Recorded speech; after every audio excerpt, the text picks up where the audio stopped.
protect us both, may He nourish us both, may our study be sweet and vigorous, may we be strong and wise, and may we not argue unnecessarily with each other or over-intellectualize the subject matter.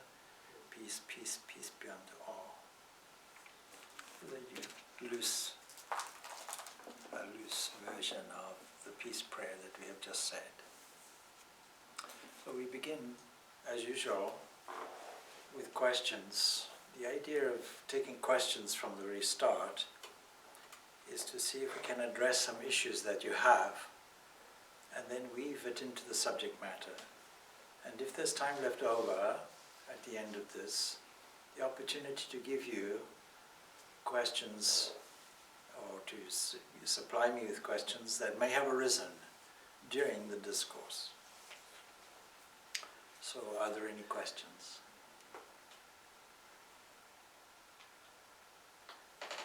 Good. We can all go home. So we continue anyway with our study of Bhagavad Gita, Chapter 9. And we had started to explore the 14th stanza there. I suppose in this climate at the moment, in summer, everybody says what a glorious day it is. Yes? Being glorious sunshine. And this is reflected also on the faces of people that walk by. The sunshine, it's as if everyone has a sunshine face as compared to maybe a winter face in the winter. And so we catch something of the atmosphere of something that we denote as glorious. But the 9th chapter tells us that one way of the devoted is those of a divine characteristic, as opposed to people who have an egoistic temperament. When we say egoistic temperament, I suppose we all have an egoistic temperament. But if it's predominantly like that, what we call rajasic or tamasic, then this is compared to the Rakshasas and the Asuras.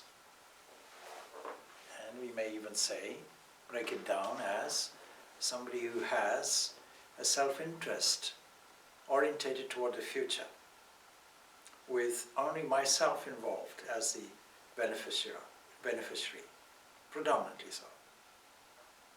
And then there's the tamasika variety, which also is to do with dullness, laziness, not caring for another, and by inference caring for oneself only. Lust, greed at its great depth is this tamasic way, this darkness way, and of course it results in cruelty, destruction, and so on. So anger, lust, and greed, all of these three things are inherent in a temperament that is predominantly egoistically orientated. And so it's necessary to highlight the ways of those who are devoted, that is, who see something special in life, away from the normal biological instincts of man or of any other animal for that matter. And it has made a conscious decision, assisted by Mother Nature, to move in a different direction. This could be an enlightenment of different circumstances, different origins. It could be a particular pain in life has hit us harder than anything else. Typically, death of a loved one is one of these key stimuli for such an attitude. Some incredible pain makes us alert to the possibility of something else or deeper in life. Or it might be just a general change of heart to say, I should just be a better person. There are morals and ethics that apply to mankind that don't seem to apply to any other creature. And there's some inherent idea of nobility within us, some sense of aesthetics even some sense of beauty, some inherent feeling of compassion stirs us somewhere. Whatever the origin of it, all of us will realize in a scripture-based way that we have to change our direction in some way until we become a great soul. The most devoted are the Mahatmas, the great souls. And we left it off like this: how do these great souls occupy themselves? And what qualifies us to start on a reorientated journey, what in Christianity is called repenting. Repenting is a key starting point in Christian theology. A revaluation of everything being necessary, and then when we have an outlook, a revaluation of everything there, the objective world is also necessary. It is only there that we catch a sense of glory. Revaluing things in a summer's day as everything is glorious, everything is sunshine, we use this word sunshine for meaning optimism also. It's very easy when things are going well, when the sun is shining, when nature seems to be at her pristine best, when the flowers are obviously blooming and are at their most fragrant, when there is light, more light than we ever saw in winter, when we find that even up to 9:30, 10 o'clock at night, the sunshine is still there. It's easy in circumstances like that. But what about the apparently dark moments? What about those moments when things are not so obviously optimistic? Behind everything, we learn, surely, that there is only a varying manifestation going on. That what we see through a framework of time and space and the causal laws and all of these things, what we see as kala, desha, dimita, broken down into name and form, are variations of one thing that display a certain glory. If we can catch that glory and learn the art of catching the glory, then we're in tune with this stanza. And what does the stanza say? It says, Satatam kirta yanto mam yantascha drita vrattaha namasyantascha mam bhaktya nitya yukta upasati. Always, constantly, not just for half an hour, not just as a part-time thing, not just an endeavor that lasts one day of the week, even that at best half an hour, and the rest we do what we like. Are you a religious person? Oh yes. Oh, yes, I go to church on a Sunday. Ah, the whole Sunday? No, about 20 minutes of it. And then the rest of the time?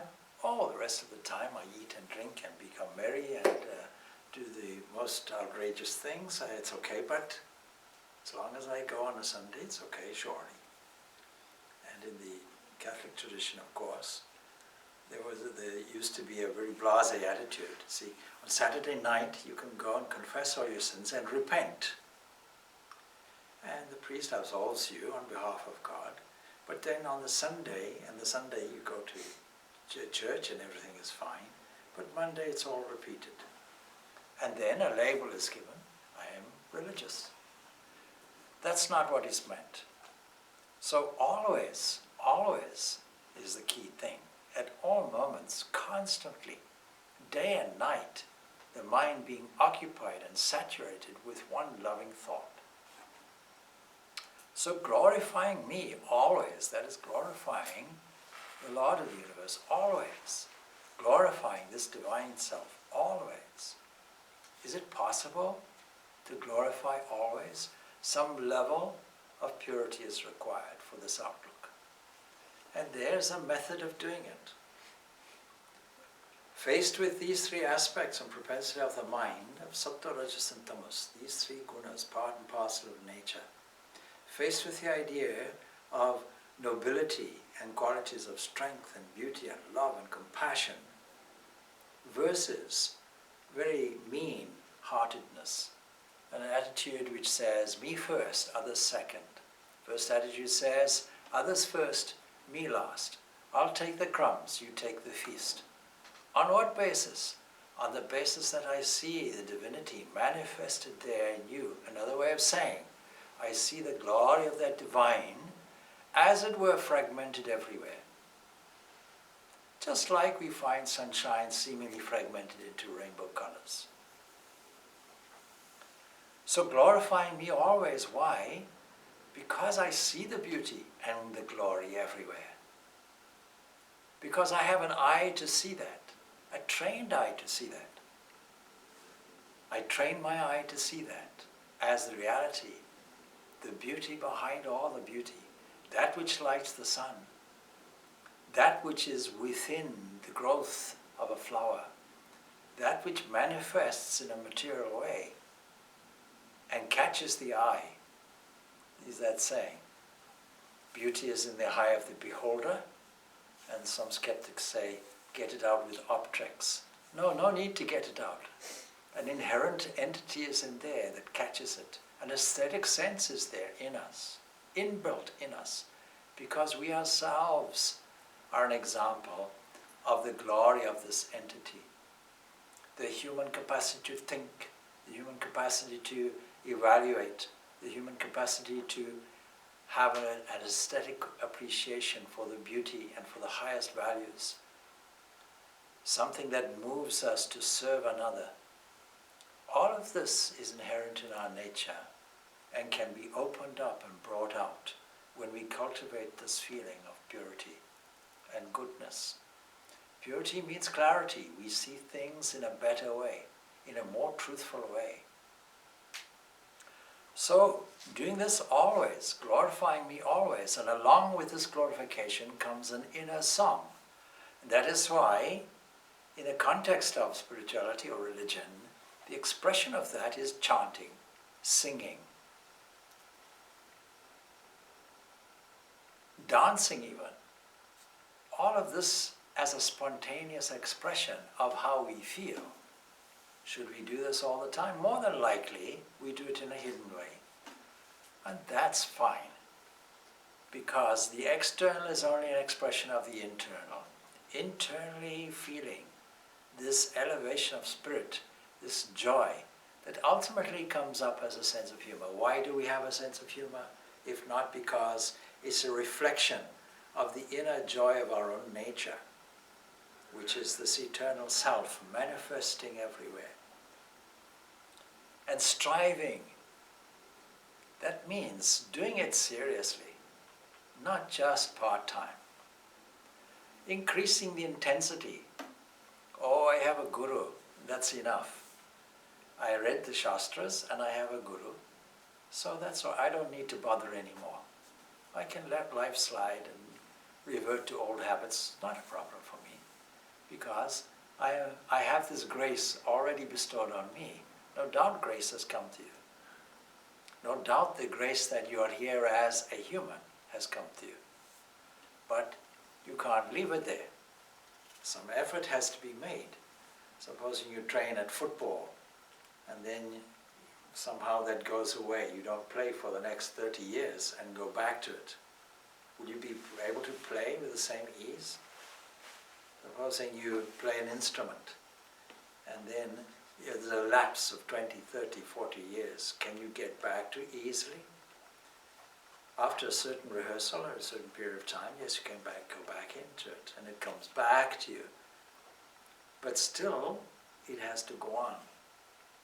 If you kick a football up in the air, at some point it comes down. Knowing that, you have to have the capacity to kick it up again and keep it sustained. Keep it going. So the initial thing, the initial step in spiritual life is well and good. But it has to be sustained. How often? Every second. Because every second is an opportunity for ignoble thoughts to come in. Thoughts of your childhood, thoughts, old friends as it were, pulling at you for demanding their attention. And we have to be able to handle these in a very expert way. This is the adventurous game of spiritual life. And the necessity to purify the mind is there. And the art of doing it is also indicated scripturally based. So striving, doing it seriously, doing it with great intention, doing it with great enthusiasm, and sustaining the effort. Not just sustaining the previous effort, but increasing it also. And firm in vows, firm in your intention. I'm going in this way, and I won't allow any deviations. And how many deviations are there? Many, many deviations. I don't know if anybody here has taken up sailing. Yeah? Sailing. So sailing is an interesting thing because you can set course and go in one direction, but it's not that easy. You have to tack. You have to do a zigzag. There's a destination, you know it. But in order to get there, you can't go straight. You have to go this way and that way. And when the wind changes direction, you have to change the direction of the sail so that it catches it. There's a great art of doing that. The art of sailing is there. But the intention is always there. Destiny is always there. And no matter what comes from this side or that side, the art of learning to adjust the sails is there. In driving a car, when the car goes off to the left, you don't just allow it to go there, you make an adjustment to the right. Continuously doing this is what is called abhyasa yoga. Yoga of constant practice, constant remembrance, bringing the mind back constantly, doing it in a joyful way, doing it in a sporting way. So firm in vows and intention and bowing before me, prostrating before me. The wonderful idea, this idea of prostration, and we shouldn't give a mistaken understanding to it. In the Islamic world, there's a whole beautiful ritual. To some people's way of thinking, my way of thinking, the salat, as it's called in Islam, is one of the most beautiful spiritual, ritualistic things that you can do. The salat means that when a Muslim goes to a mosque, they don't just enter into it, they have to wash. They wash the feet, and there is a very, very strict prescription about which part to wash first. And then the arms up to the elbows, and the ears and so on, every part of these various parts of the body, and a prayer is being said as we do this. And many religions will have the same kind of thing, will have their comparative ritual. For example, Hindus will take a bath or bathe in a tank before entering into a temple. And the ritualistic idea of entering into a church and dipping your fingers into holy water and marking various parts of the body. You may say the sign of the cross, but you can think of it as various parts of the body, is very reminiscent of the achmana that is done. That is the ritualistic cleaning of various parts of the body with this intention: make this body pure, make this mind pure, make me, as I understand me to be, pure, as an individual entity that wants a God that is separate and that wants a worshipful attitude toward that, at least for the time being. And so prostrating has these beautiful elements to it. And after this washing takes place, in the mosque, the Muslim makes a prostration. Not just one prostration. There's a whole ritual of prostration, praying, standing in this way. And of course, all ritualism can be rushed into and done in a habitual, meaningless way. But when you put meaning into it, when you put your heart into it, there's more than meaning. When your heart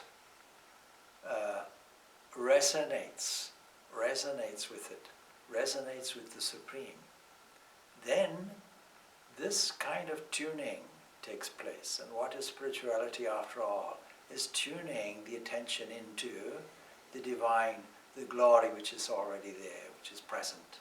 Something like the electromagnetic wave system, as I mentioned before, that is found everywhere and requires our specific tuning. Us having this tuning organism called antakarana, internal instrument, having the capacity to tune the attention into the glory which we find there. And so prostrating before me, they worship me with devotion. That is with great feeling, with great dedication. And if you find that you are rushing things and that hasn't gotten there, slow it down. Slow the prayer down. Slow the mantra down. Slow the thought process down. And then intensify it, deepen it from there. Ever steadfast. Steadiness. Steadiness is found in sailing. Steady as she goes, that's the expression in sailing. Yeah? In navigation, that's the mantra. Steady as she goes. Of course, a boat is always she. And I don't know, the gender liberalists haven't got hold of that yet. So they worship me with devotion, ever steadfast. And also, of course, by prostrating before the divine, one gives oneself over to the divine. It's an attitude, I'm taking refuge in you. And of course, prostrating, we say this in English, prostrating, but actually, if you look at the Sanskrit, you'll find it is more akin to saluting, salutation. Namaskyantaha, salutation. Now, of course, when we salute people either mentally and physically, as we should do, then if we may not put meaning in that as well. I always remember in Zimbabwe, somebody complaining to me, he said, you know, I'm going to leave my job. Why is that? Because every morning, enthusiastically, I say, good morning. And I say it to my bosses. And my bosses say, in return. And then I said, well, all right. Do you think it's a cultural thing? Do you think this term, good morning, is just a ritualistic, good morning, how are you? Doesn't really mean anything. Good morning, how are you? And rush on means, I don't really want to know how you are. Don't even tell me later. I'm not concerned. It's just a protocol, that's all. Supposing we were to slow down and mean it, and give a great salutation, understanding with great compassion this other fellow human in front of us, and give a salutation there, mental salutation. Good morning, we mean it. It is a good morning.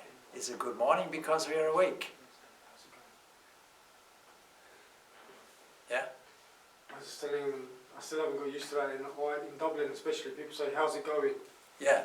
And I say, oh, not too bad, how are you? But they've already finished. That's it, yeah.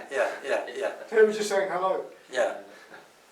Well, the other one is to say, what? Starry. Starry bud. Yeah, starry bud. Starry bud, starry. That's it. So that for Irish viewers, I don't know what that means. Yeah. For non-Irish viewers, let that be one of the eternal mysteries of the universe. So, when we say that on a human level, good morning, because we mean it, and then when we say, how are you, and we mean it, and we pause, and we wait, and we listen, the first thing we'll notice is the look of tremendous surprise on the person's face, because they don't expect that. Now, supposing we were to add one more dimension to it. Supposing we were to see the face of the Lord sitting there. Supposing we were able to understand, Lord, you are there, dressed up in this form. What a glory. What a glory, what a wonder, and thanks. And then make a salutation. Either in a namaskar way, or just mentally doing it. unspoken, in an unspoken way even doing it, even just the attitude of it, what difference would that make? So I leave that question hanging open because I think it will make a difference to the other person, and I think it will make a difference to you. That means you've made a difference to at least 2 people. What a glory.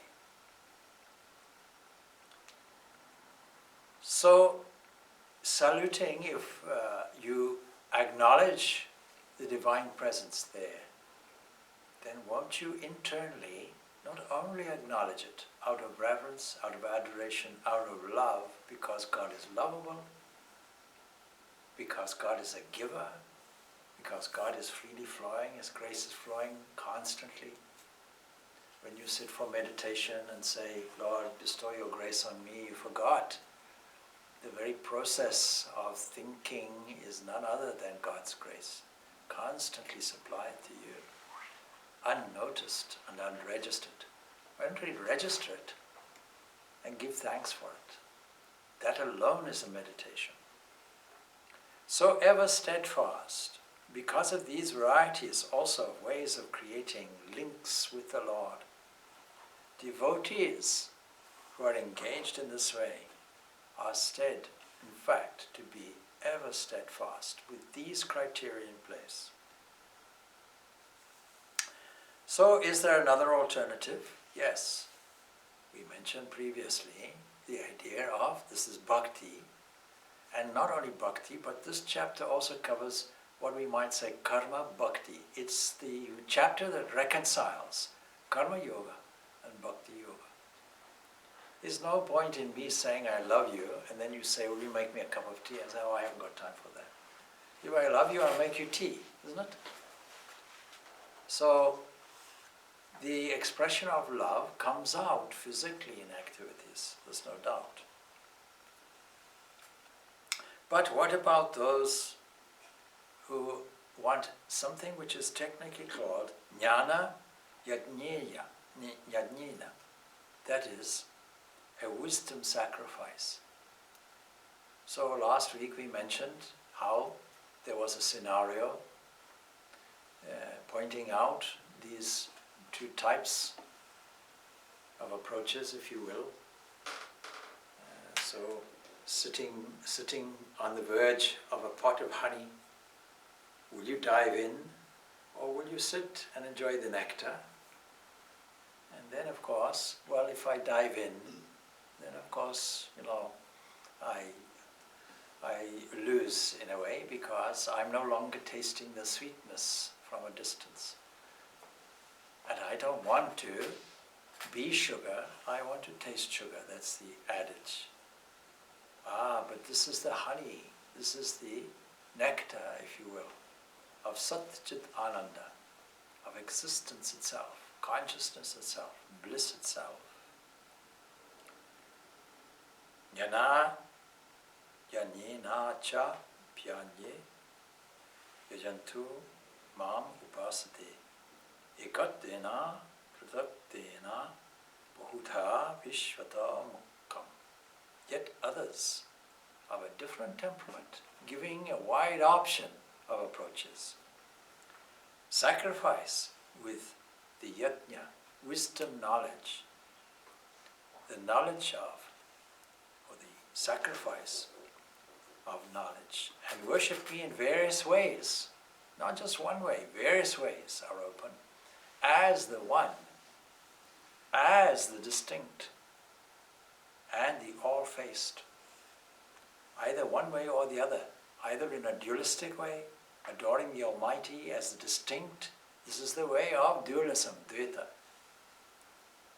Or, and of course this aspect of dualism says that this is God's creation, this is God's jagat, this is God's world. I'm happy to be separate from it. And it's by the process of seeing the immanence of this entity that our attitude or our experience yields to the transcendent. It yields to the transcendent. Beginning steps, see it immanent. My oft-quoted statement from the Katha Upanishad about the ekataram See, the 11 gated city, wonderful understanding of this human body, that it is in fact an 11-gated city. It is a puri of 11 gates. Imagine that wonderful evaluation. Somebody who really understands it. Surely in the morning you'd say, Lord, thank you for this 11-gated city. Where are you to be found? You are to be found inside it. Is that all? No, you are to be found in the sun. You are to be found in, everything that you can imagine. In the wind, everywhere. You can be found in all of these things. A oneness is there, understood, by beginning with, let me see you inside everything. And so, as the one is a wonderful attitude. Modern science has come to this conclusion of oneness as well. Modern science sees that everything is resolved into one thing. Everything is resolved into energy. What kind of energy? That's a different question. But everything is one thing. When you want something called a unified field theory, you resolve everything into one thing. Ultimately, you go beyond the borders of what was previously understood. Previously, the atom was understood as the smallest building block of the entire universal existence. Then that was blown apart, and radiation was there, was found. And then when you investigate that, you'll find there are various fields within which it sits. And when you investigate what is an atom and how does it get blown apart, what are the real fundamental elements within it, you'll find it's no longer this small thing, this atom. There are quarks there and there are electrons there. And any varieties of quarks may be there, and there are antiquarks there, and there are positrons there, and that means there are pluses and minuses everywhere, creating a nice balance, a nice symmetry for us. But is this the fundamental building blocks? The answer is no. Because where that comes from is something called an area of virtual particles. Something that John Wheeler describes as, quantum foam. Something like that I often describe as the head on the Guinness. See, you pour a Guinness and there the head is, and you wait for it to be settled. And bubbles, if you like, equivalent to particles, come up and fall down, come up and fall down, almost randomly. Of course, it's not randomly, there's a science to that. But as an example, as an analogy, it's a very good example. And where does it all come from? It comes from one thing, one thing. We always knew that, but did we ever apply it? What is the cause of all the difficulties in the world today? The fact we don't see this oneness. What is the reason behind man's inhumanity to man? Because man does not understand. Whatever you do to your neighbor, you're doing to yourself. There's no separation. There's just a oneness. This holistic attitude will solve many, many problems if we got back to it. On every level. The oneness of humanity. We don't have separate air that we breathe. There's no separate allocation of air that you breathe in and I do not. We all breathe in the same air. We don't wake up in the morning and draw lots who will breathe in what quantity of air today. Freely supplied everywhere. One thing is there. And of course, from the Vedanta point of view, using the principle of Sankhya, we understand that only Akasha is there. This one entity is there, acted on by one energy, which we call prana. There's only one thing which is there. And where does it all come from? One cosmic mind, one great entity, one mahat, one huge great entity, immeasurable entity that has the capacity to split itself up into various fractions. What does that mean for us practically?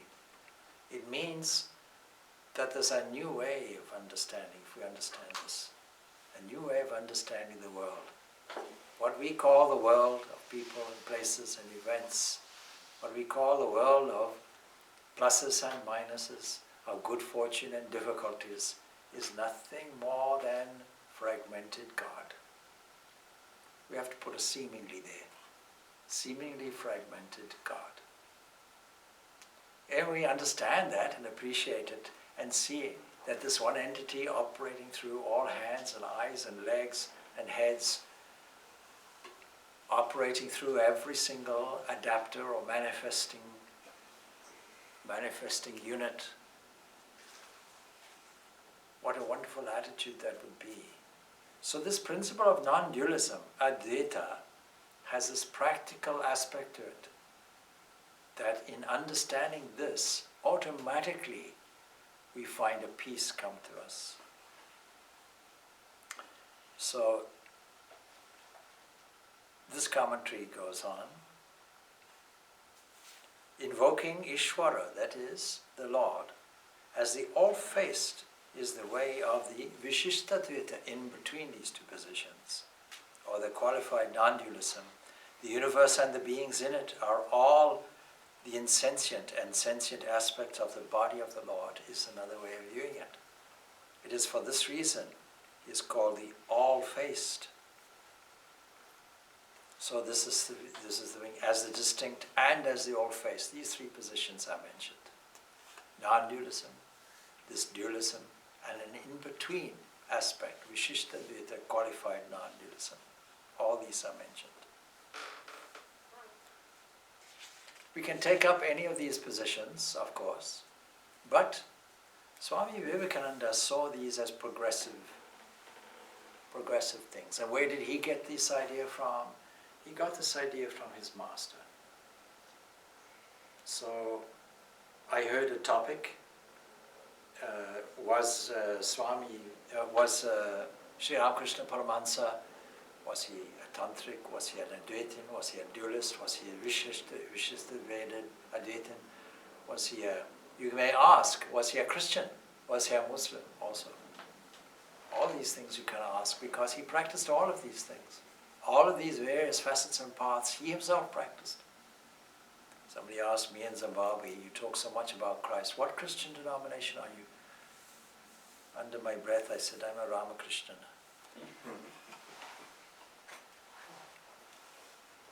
All of these positions are valid. Why?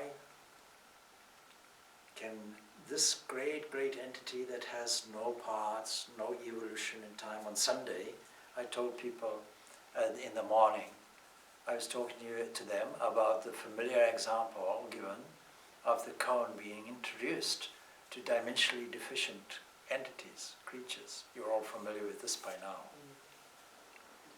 So just for fun, we put it in this way, the story as I heard it. And you see, I suppose being a story, we have to say once upon a time. There were some frogs, earnest, no doubt. They were earnest and sincere and truthful. But they were scientists. Don't ask how frogs can be scientists. It's just a story. They wanted to investigate. They had heard something about the mathematical entity called a cone. They'd come across other things. They'd come across rectangles and they'd come across circles and so on, but they had never come across this cone and wanted to investigate.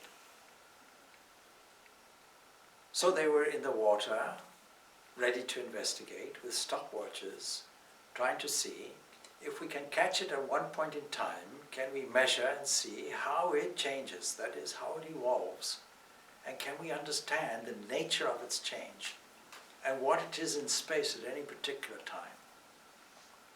Of course, these frogs had one difficulty. They had a dimensional deficiency. They had no height or depth perception. They couldn't look up or down. They only had horizontal vision. Are we all not like that? Is our interpretation of the world not restricted to our instrumentation fivefold? Can we see ultraviolet, infrared? Can we hear supersonic, subsonic? Can we see things at a microbial level? Can we see this quantum foam that John Wheeler is talking about? Can we see the furthest distances of the galaxies? We can appreciate these things only by adding to our own current instrumentation and adding scientific adapters, scientific equipment, telescopes, microscopes, and infrared mechanisms that interpret things for us. So we also are dimensionally deficient, and we are trying to understand the totality, this oneness. But with our current equipment, we'll never do it if we're trying to objectify it.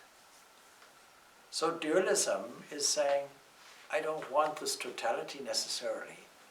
I want the sweetness of this separation. And in seeing this and understanding this, I can then extend it and see it beyond the shrine, beyond the church, beyond the figure, beyond the representation, and then see all forms as its representation, all names and forms as murtis, as great symbols and great faces and great expressions. And then what will I find? Not only are you within that, but I see that you are somehow there. And then that leads to an effect which is called transcendence. You're one. I and the Father are one, says Jesus. That idea comes. So coming back then to the frogs, trying to understand what is a cone. Unfortunately, they are dimensionally deficient, as we are. And so a professor lowers a cone into water and they're ready, and they all record at 7 o'clock. There was something born, something suddenly appeared, it's called a point. Let's call it point. And you can't really measure a point, we just accept it. It's a point, a unit, something like a zygote in human terms. But over time, as they're watching it, it seems to change and evolve and goes into a circle.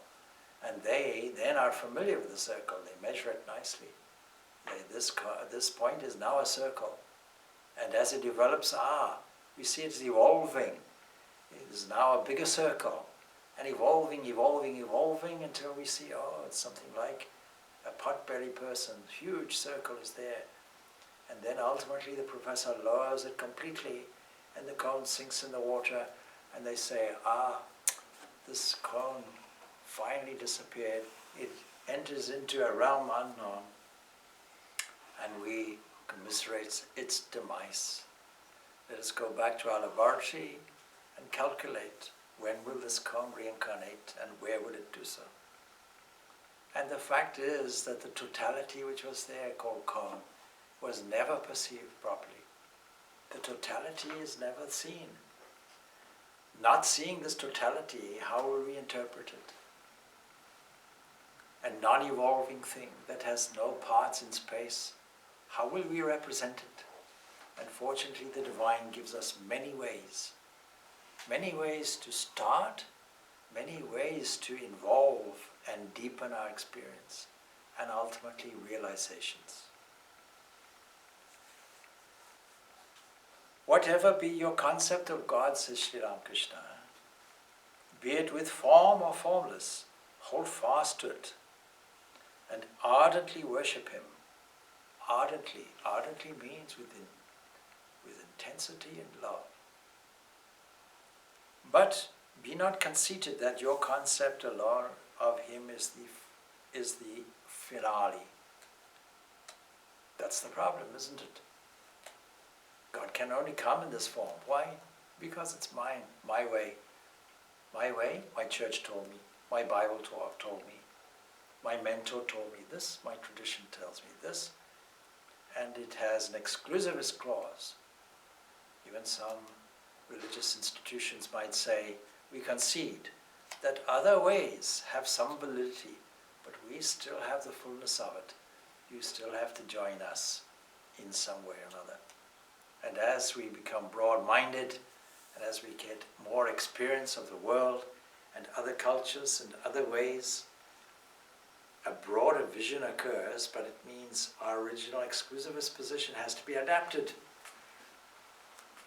And so the original thing, this is the only way, becomes, some ways are also correct, but we are still better. And that goes on like this. We have to break this down completely on the basis of this whole generosity of supplying everybody with their own favored and selected approach. In the course of your sadhana, continues Sri Ramakrishna, You will come to know by His grace that His attributes and forms are inexhaustible. Inexhaustible, why should we argue about it? And how wonderful that is. Why is that? Every form in the universe is His form. Wherever you look, be it a visual form, be it a sound form, be it a form that is picked up by the skin, a form of pressure, a form of touch, a form of taste, whatever form is His form. And how many of those forms are there in the universe? We get a great appreciation of this when we come to the 11th chapter, and we have this great cosmic vision presented to us.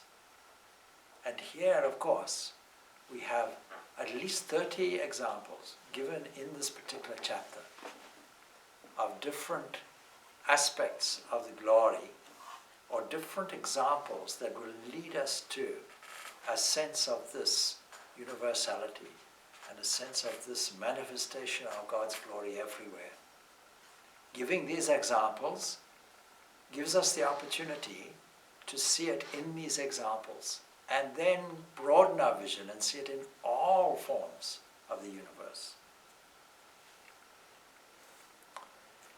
Then the question arises, of course, how can the divergent and conflicting forms of particular traditional worship and so on, how can they reach the same Lord?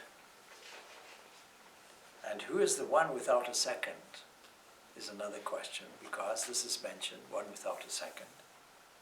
The Lord Himself gives the answer in the next stanza, and we may or may not explore this.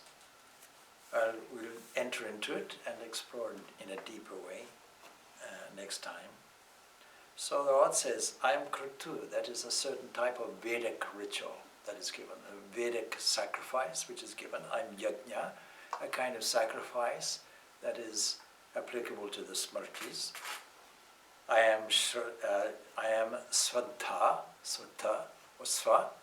When you put something in the fire, for example, you say Swaha, something that is auspicious. I am the medicinal herb that also can go into the fire, called Samgri. I am the mantra that goes with this ritualistic worship. And I am also the clarified butter. And I am the fire, and I am the oblation. And you'll now soon recognize another stanza that we came across in the 4th chapter, that we repeat every time we eat a meal. I am the oblation, I am the offering, I am the ghee, I am the hand that offers it. All these components am I, you see. He's taking this as an example. When we do a ritual, we could do it completely mindlessly, or we could do it with some result in mind. But if we see, oh, you are this, then will any motive occur to us? We're doing something to get something. Will it not just be out of pure devotion and worship and love? So we'll enter into this next weekend, next Tuesday. Ishvara is everything.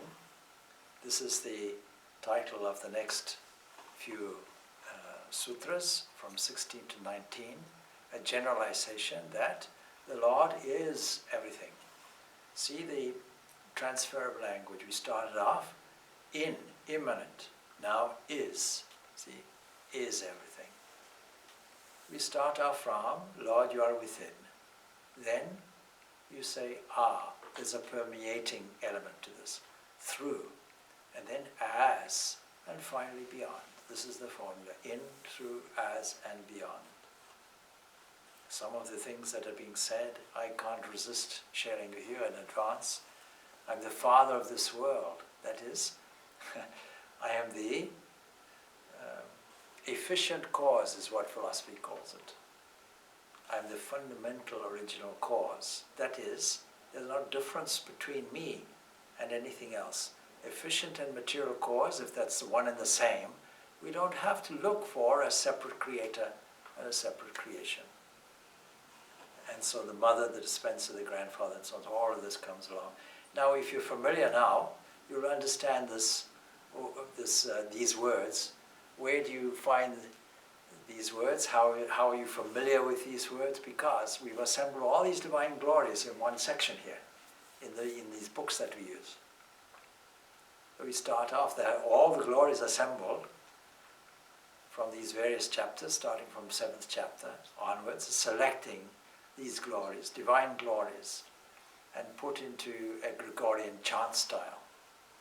On the retreat that we had last in Dublin Park, where there was a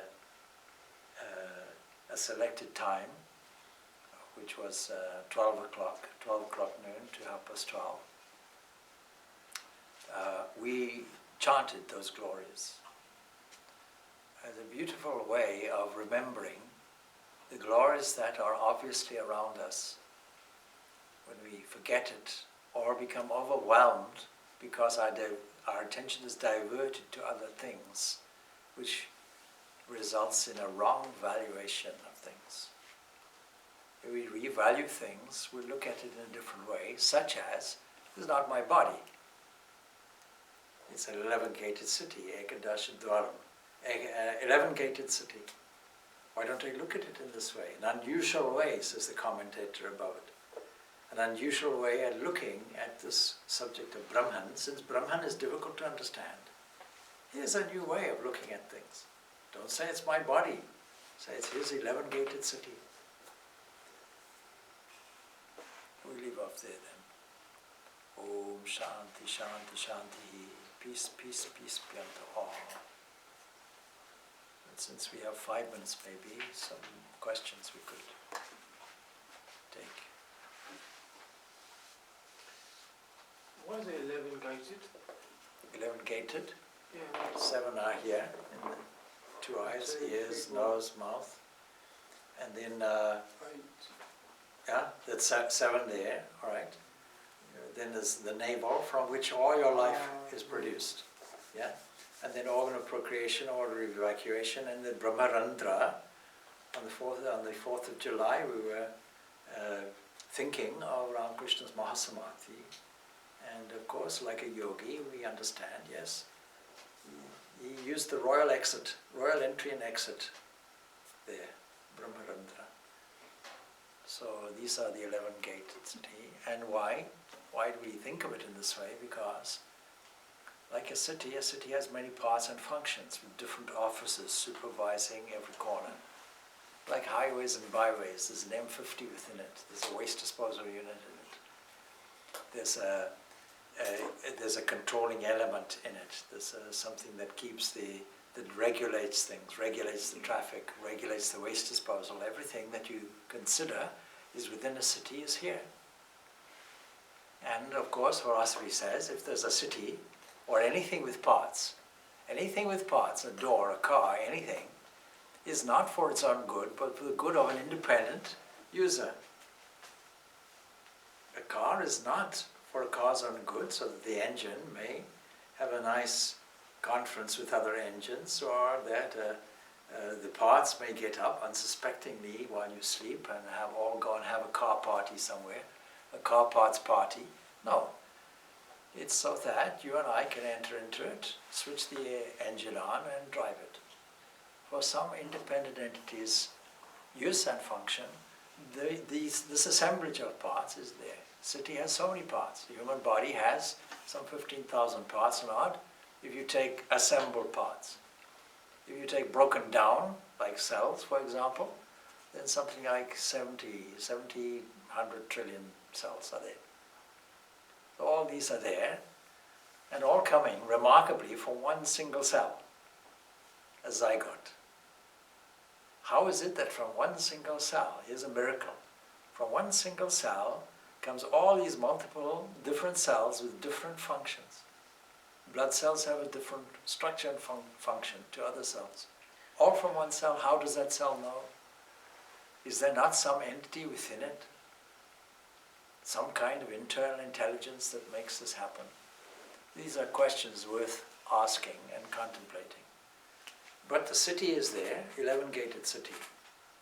Who does it belong to? For whose purpose is it there? Is to one who is unborn and whose consciousness is unflickering. And is that imprisoned within this city or all cities? Is it a different one in all cities? No. It's the same one in all the cities. That conclusion is drawn. So these various ways of approaching things are useful. This is the purpose of scripture. And to give you so many varied approaches that if you didn't grasp the truth in one way, then another one is supplied and another one is applied. And different types of approaches can be given. And at least one of them, you'll pick it up and say, aha, that's it. Not only do I understand the principle, but I can also practice it.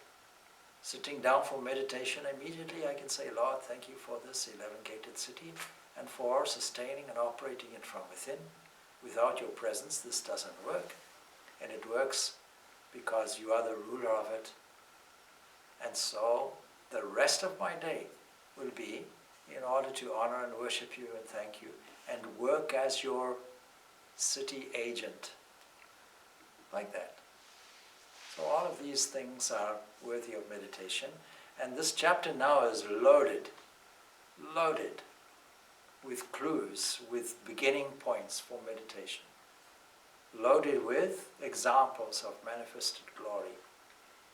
And what it means is that we can take any position anywhere and allow that to lead us to blissful base, we might call it. This is the art of meditation. You can do it with eyes open by looking around the world. And you can do it more intensely by sitting. The whole world is there, on display. God on display is there, and we call it the world. What a glory. So we have to change our thinking and our phraseology. Instead of saying, what a pity, life is bad. What a glory, God made the world and saw it was wonderful. This is a biblical phrase. God made the world and saw it was good. Why do we see it as anything different from it? So we require a constant reevaluation of this to see, Lord, you're there. What a glory.